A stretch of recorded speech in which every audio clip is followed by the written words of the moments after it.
Hi everybody, welcome back to Learning to Draw with Fun with a Pencil. This is part 25 and we are learning perspective finally. So every perspective drawing has a horizontal line, perfectly horizontal, and this lines up with the eyes of the viewer. So in this case, in this drawing, the viewer, which is us, is as tall as this person and this person because all of their heads are lined up with this little horizon line that goes back there. There's 1 point and 2 point perspective. We're going to jump into 2 point perspective because it's the most commonly used. You have two vanishing points. It's generally, there's a lot of mathematical ways of looking at this, 45 degree or 90 degree angle, stuff like that to determine your vanishing points. Sometimes you have a station point, but we're just going to focus on what Loomis talks about here just to understand from this point because that's what we're doing in this book. So usually I put the vanishing points as far apart as possible. Now the principles of perspective are pretty simple. You basically have two vanishing points here, and when you draw a vertical line, you have those elements go to those vanishing points. This is basically to replicate or to give a principle of the fact of nature, where you're in a city and you see all the lines of the architecture vanishing into the distance. Like so forth, you can see how this line, if you're looking at directly, it vanishes directly back, but if you change your angle, it vanishes in different directions. Does that make sense? Okay, so he talks about measuring point, which is another interesting thing we have here. Measuring point, basically, it's a simple concept, but what you have is you define a plane on the, let's just say on the ground plane, and in this case he's done like a sidewalk. So you define the whole sidewalk, and then you want to divide it into pieces that are equidistant in our imagined reality. So you need to define the first unit of measurement arbitrarily. This is the depth I want to make. You also need to create the midpoint of that sidewalk. So you can guesstimate right here and then draw that to that vanishing point, creating this, subdividing this entire sidewalk into two halves in that sense. And now at this point, you just need to create a measuring point, which is you take the corner of your first unit of measurement and run it through the midline right here, the midpoint, which is why it was important to subdivide this into two sections. This becomes our measuring point. These are our vanishing points on our horizon, which is that perfectly horizontal line. And now our next unit of measurement here, this is going to keep repeating itself. So this one necessitates that it runs through the midpoint. So this defines a relationship between the midpoint and the corner of each piece of the sidewalk. So we can replicate this. If we know that there's another piece happening here, then what will be this line on the next piece? It will go to the measuring point, and it will go to this corner. And that is the same thing happening here, which means this intersects. Where does this intersect? The midpoint, or the midpoint of the end of that piece. So in other words, this midpoint is this midpoint, but on the next piece, which means we can take that intersection and run it to the vanishing point. Make sure that's correct here.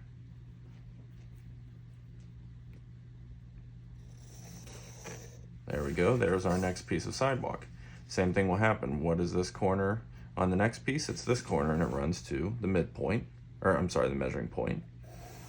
I don't say midpoint because it says MP. And wherever this intersects is the midpoint again of the end of the next piece of sidewalk, and so forth. Hope this is making sense. This is measuring points. So this is our next piece of sidewalk. This piece is diminishing in space.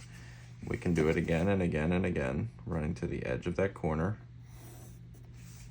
This is our midpoint of the end of the next piece of sidewalk. So we line that up with the vanishing point and draw another line.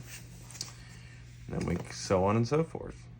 This is to show how the sizes of the pieces are if we examine them from the top view, are all equal, but when they diminish in space, they have to reduce in size.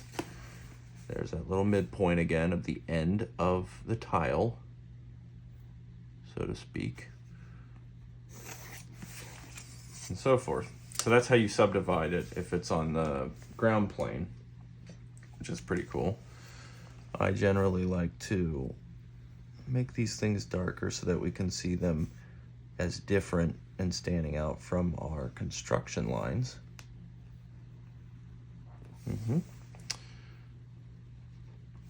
Okay, so that we don't want to necessarily put the midline because that was a measuring point. Unless you want to make it into like a tiled sidewalk like that, that's fine too.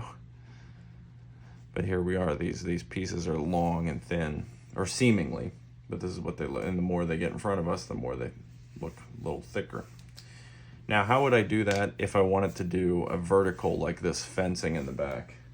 Well, you would need to, let's erase some of this stuff so you can see, so I can give myself some space to draw. You can still see where the information is still behind there. But now we're gonna draw some vertical elements like fence posts. And basically the same principle happens. What Loomis says is all measuring points of perpendicular planes, which is what he's talking about in the fence post, perpendicular to the ground plane, which is what we've just drawn on. If we don't have to use a ruler for the first point, we can just draw our first fence post, which would be completely vertical. Why? Because there's only 2 vanishing points. If there was a third vanishing point, those vertical lines would converge, or if there was a 4th vanishing point below, those vertical lines would converge. But in this case, we'll try to make them as perfectly vertical as possible since there's only two vanishing points in this perspective grid. Now we've established our first fence post. We still need to use this vanishing point because this line of fence posts is going to run parallel to our sidewalk. So we just use that vanishing point to determine a path of those fence posts. Now in this case, we cannot use the same measuring point. What he says is all measuring points of perpendicular planes will fall in a perpendicular line through the vanishing point of those planes. These planes, their vanishing point is here, so we need to create a perpendicular line establishing a measuring point over here. We have a line, and we're going to determine where on that line the measuring point is.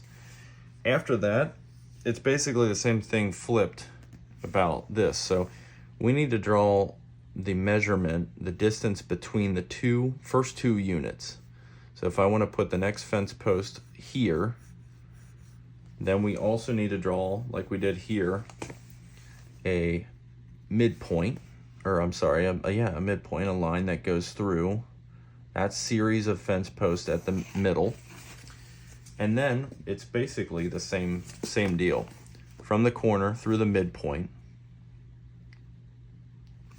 Sometimes it takes a while to wrap your mind around it because it's like, what was I doing? Where did I put that? That kind of thing. What was I gonna do with that number? Charles Lindbergh quote. On the movie with Jimmy Stewart. Anyways. That's random. Okay, so this now is our measuring point, and it is perpendicular to that vanishing point where those reside. So now basically the way I like to look at it sometimes is like, I'm going to have another piece of fence, another post. Like this is a section of 2 fence posts, and I have 2 fence posts here, but I don't know where this one goes. So what will be replicating? The line. And what is the equivalent in this section? What is the equivalent in this section of this point? This point. So I draw that point to that measuring point. Excuse me. So we take that corner to that measuring point and we draw another line. So let me just put ink here to just determine that this is the center of a fence post. Now, what is this? What is this point right here, this intersection? Where does it fall? In the midline, and it's the same, what is equivalent right here. So if we draw a vertical line, we don't really even have to use a ruler. It intersects here, and it does span the entire height in this diminishing section, a plane like we've talked about. And then we repeat. We take that corner to the measuring point, and we draw another line. And then it repeats itself. So how do we find where the next vertical post goes? Where this line intersects this line, which is the midline of our plane. So we'll just take a pen here, take that, intersects with the midline right here. Our next fence post goes like that. And it repeats itself. And we'll do one more. And after that one, we are going to draw the house and talk about what he's talked about with that. So now we have this one intersecting the midline at this point, and our little fence post is like this. Now, if you want, you can use perspective and add depth to these elements that we've talked about. Like if you want to put a little depth to, sometimes a ruler is helpful, a little bit of depth to the sidewalk, or a little bit of depth to this fence post, you can have that in your drawing. So you could add this little lines going to this vanishing point, and then another vertical to show that fence post has some depth to it. Now, the way he's constructed the house is basically has these figures in here. He has a figure standing.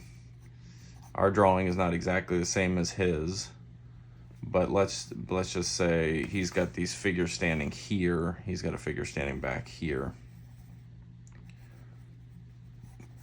And so he's got these various people standing around, but he has one figure back here, which is kind of tiny looking because it's way in the background. And that figure is standing right next to a house, which means we can use that figure as a measurement for the house because the feet of the figure are on the same plane as the bottom line of the house. So if we want to draw that bottom line of the house, we line it up with the figure's feet, and we draw a line of reference.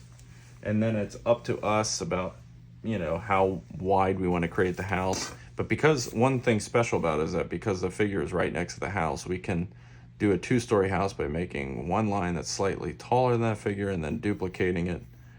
And so we have one wall of the house, and because this is above the horizon line, the line would be like something like this, and we can define how wide the house is by just putting another line like this. We can determine the midpoint of that by drawing diagonals between the corners. Doesn't have to be perfect, just to show the principle of it. This is the same technique we've used with ellipses sometimes. And right here where they intersect is our midpoint of this line right here. Same can be said for this, but this time we got to measure it to our vanishing point for this midpoint. Something like that. And that basically gives you the front face of the house. If we want, we can create a door here. It's slightly bigger than the figure, following our perspective. The principle basically of perspective for us is that we need to understand it in terms of drawing everything, because we can fit anything and any object into a box. So if we understand in terms of perspective, because a box is easier to understand in perspective than something organic, then we can basically draw anything. And we can understand it in terms of its XYZ axis, which is kind of what we've been saying all along with these videos, and how it's important to have an understanding of perspective. So here again, we can define how far back we want this house to go. We can draw that line. This is maybe more of, it's not a really, his house is a little fancier, but really just to show the idea of this. And if we want to draw the midline, we just take that midline up here, and then we connect the dots here. You don't have to use perspective for that so much because it's really the midline carried up and then connecting the corners. But in this case, you would connect this line to get the roof line to the vanishing point. But the funny thing is it's behind, it's occluded by the roof line of the house. So you're not even gonna see, like in his case, you would see it. But that's basically 2-point perspective in a nutshell. Basically, once you understand a 2-point perspective, 1-point perspective is completely easy because everything vanishes to the same line. You can still use the measuring points, as you can see here, by defining 1 unit, as we did here, and then drawing it and following the same principles of the measuring points for that. If you have any questions, please let me know. I'd be happy to help with that. It's really been a fun video to be able to just kind of actually practice perspective a little bit and to understand it. One of the principles that is always good to know, if we look on, let's see here, 1 second. Let's get another fresh piece of paper. If we look on what he's talking about here on this page, these are basically some principles of perspective. So he said, when ground plane is not level, they may be above or below horizon, but must be shown in true perspective. So this looks to me like maybe they're on some rocks and hills and stuff. This scene is believable, but yet the figures, how does this work? The horizon line is something like this. You have a figure standing here, like he's drawn, which is on this rock surface. And then you have rocks that are above the horizon line. But the thing is that when you draw the figures above here, these figures must be in perspective. So for instance, here below, you're gonna see more of the tops of the feet of the figure as he's standing there. You're gonna see the top of his head. If he was wearing a hat, like a baseball cap, you'd see more of the top of that. And then because this figure is above this horizon line up here, you're not going to see the tops of his feet. You're going to see the bottom of his head. And we've kind of talked about this in previous videos too. If he was wearing a baseball cap, you'd be seeing the underside of it, whereas you're seeing the top side of this because he's above and this guy's below. So this is totally a perceivable scene, totally fine. You can do that. Just make sure that these figures all fall into perspective is what he's saying. Does that make sense? Let me know if you have any questions on that. On a level ground plane, the horizon must cut through all figures at the same height in the same place. I would add to that, provided that those figures are the same height themselves. So in this drawing, you have this horizon line, and you have a figure who's about this height, who's closer to the viewer. He's wearing like a suit jacket or something, and he's just standing there. Doesn't need to be a perfect figure to get this idea across. But you have him standing here, and then you have other figures that are further in the background. But the thing is this is true. If these figures are all the same, like they're all more or less the same height, the horizon line must cut through all the figures at the same height in the same place, meaning this in my drawing is happening right around his belly button. Same thing happens here. It's just a smaller version of the drawing. You just have to draw it, but the horizon line here has to cut through the figure at the same point. So we draw all those figures like so, in that sense. Does that make sense to you? Next one, always plan your picture for the closest figure or he may not get in the picture. Yes, because of perspective, you cannot, if you want to don't start with one of the figures in the background and then try to make figures that are bigger. Always plan by making whatever figure you want to be fully existing inside the picture plane, in the picture first, and then diminish space using perspective because it's just kind of an order of logic. We don't really need to draw something for that. Next one, the horizon may be fixed at any height on the figure, but all figures must be related. So the horizon may be fixed at any height on the figure, but all the figures must be related. This is kind of like this one. In other words, this is wrong. There's no way this can exist. Mainly because we've determined the height of this figure is the same as this one. For this to exist, ignore this part, for this line to go through this figure at the shoulders, but at the stomach here, this figure must be shorter than this figure in real life. And that's not true because he's too tall. If this was the case, you could draw a line across here, the figure would be smaller. The thing is, it's kind of hard to explain that, but let's just look at it this way. If we draw a horizon line, and we have this guy as being an adult, okay? You have that guy standing there. You can have figures where their heads are in different places depending on the horizon, but those figures are different sizes. So if we have, this is the ground plane that he's standing on, you can have a kid, you can have a small child here, and that's okay, his head is, but he's actually a different height. This is the principle he's talking about, where they all go through the same place, but if they're the same, more or less the same size figure, that's the key there. You can also have, this guy is right technically, so his head is technically at a different height compared to the horizon line, but look, his body's smaller too, so he's good too. So there's rules. That's a little tricky. You got to kind of wrap your mind around that a little bit, but it makes sense once you kind of really analyze it and understand, like, well, yes, I can have this, but it has to follow this rule. Next one, wrong. Boy incorrectly related to horizon. So yeah, this child, if he's standing further back and he's a child, his head needs to be lower. It needs to be shorter because it doesn't follow the rules of this perspective. This is the boy is correctly related to the man and horizon. So this was showing how it's correct because he's actually diminished in size. But in reality, if this drawing was drawn and you brought this child forward, he would get bigger because he would follow perspective and you'd have a very large child compared to a man. To place a figure at any given point, establish points where figures are desired, then draw a line from the feet through the points to the horizon. So let's break this down. So if I have a horizon line and I have this figure, you start with one figure,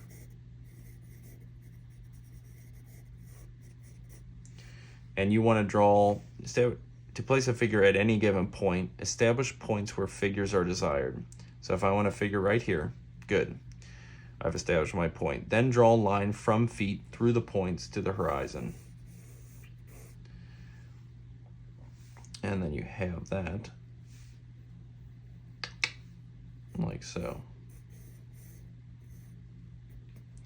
Now if you can do this, you can then bring line back to the point at the top of the figure.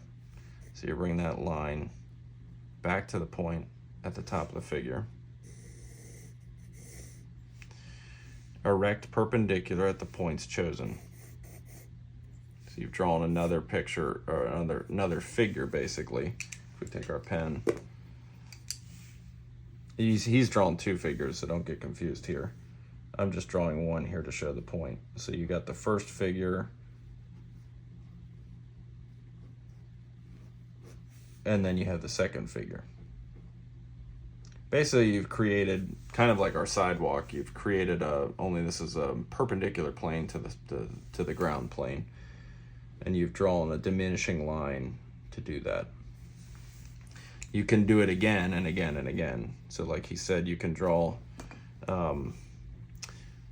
from the feet to the horizon point. You could put another figure back here, and then you connect their feet to their feet. And then you draw the back to the head of the figure, and then you draw the other figure. So you can just kind of keep repeating that, which is pretty cool. So that's it. That's it for this video. I hope you guys enjoyed watching. If you do, please like, subscribe, share the video with whoever you can. I hope you've enjoyed learning with this part of the video, or with this part of our series. And I look forward to seeing the next one. God bless and take care.